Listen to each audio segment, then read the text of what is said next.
Praise the lord. దేవుని నామమున మీ అందరికీ శుభాభివందనాలు తెలియచేస్తూ ఉన్నాను. కీర్తనల గ్రంథము 50వ అధ్యాయము 14వ వచనము. దేవునికి స్తుతియాగము చేయుము. స్తుతి అంటే ఏమిటి? మనం ప్రార్థన చేసేటప్పుడు స్తుతి అనే పదాన్ని వాడతాం.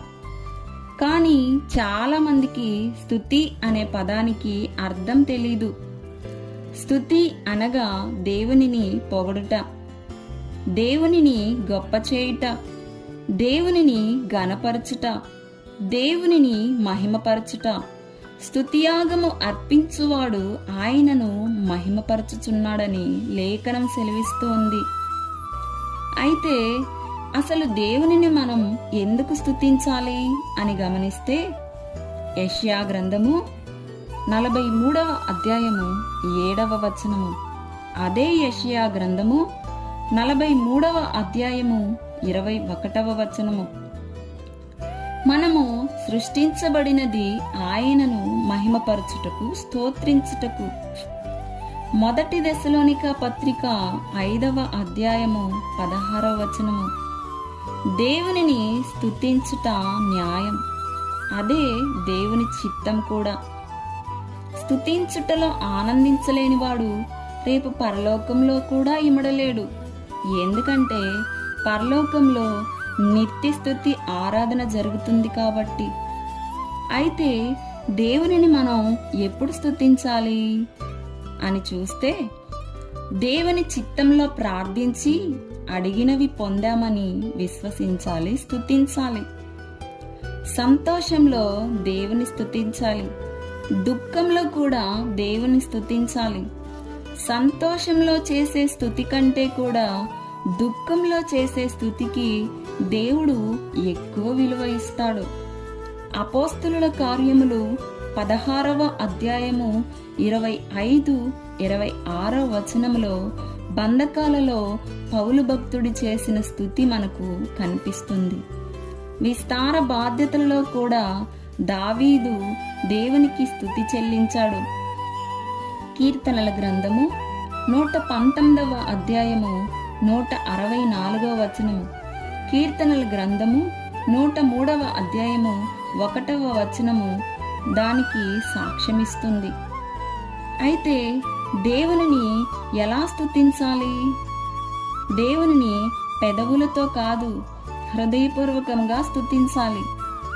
పరిపూర్ణ ఆత్మతో స్తుతించాలి. మన బ్రతుకు ద్వారా, మన సాక్ష్యం ద్వారా, ఆయనను మనం ప్రకటించటం ద్వారా, ఆయన పని చేయటం ద్వారా మనం దేవుణ్ణి స్తుతించినట్టే. అయితే దేవునిని ఎంతవరకు మనం స్తుతించాలి అని గమనిస్తే, అంతము వరకు దేవుని మనం స్తుతించాలి. సమాధానం వచ్చే వరకు దేవుని మనం స్తుతించాలి.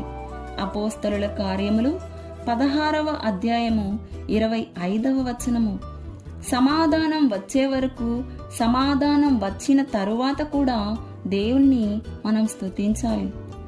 స్తుతించటం వలన కలిగే లాభాలేమిటి అని గమనిస్తే, దేవునిని స్తుతించటం వలన మన జన్మ సార్థకమవుతుంది. ఎందుకంటే మనం పుట్టింది ఆయనను మహిమపరచుట కొరకే. యెషయా గ్రంథము 43వ అధ్యాయము 7వ వచనము దీనికి సాక్ష్యం.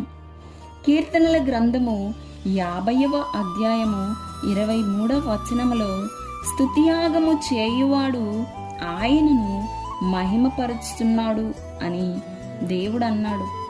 స్తుతించుట వలన బంధకాలు తెగిపోతాయి, అడ్డంకులు పడద్రోయబడతాయి, అపవాది తరుమబడతాడు, మనకు విజయం కలుగుతుంది.